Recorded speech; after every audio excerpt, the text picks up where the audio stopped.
Once in Puerto Rico, I held on to a rock ledge for 45 minutes, refusing to jump into the lagoon below. My friends shouted up encouragement and strangers offered kind advice until finally the man I loved crawled up the rock face and stood behind me coaxing, "This is not a metaphor."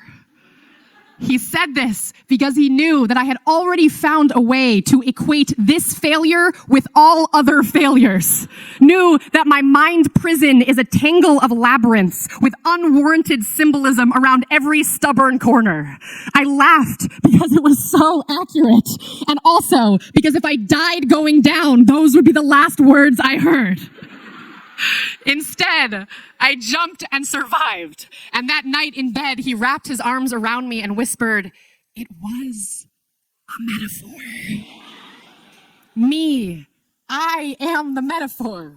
I climbed up because I believe in you, because I love you, and I knew that you could do it because I will climb up when you need me, because you did need me.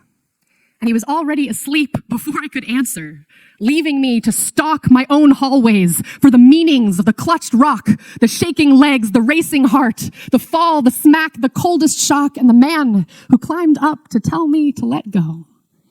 Not even a year later, he has moved into someone else's body, and I am alone on a beach in Washington.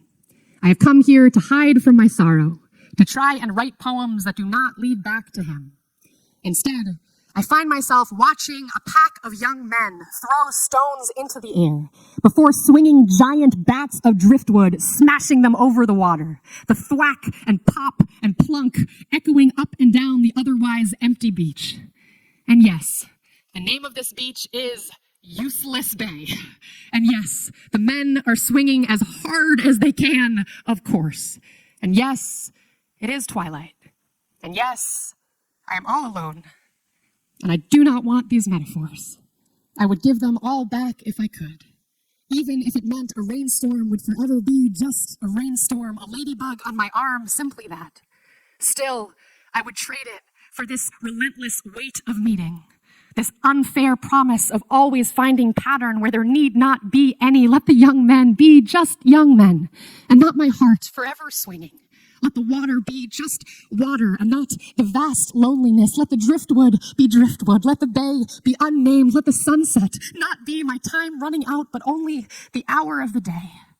Only an indication that the bugs will soon be out, that the young men will pull on their sweatshirts, that I should be heading home.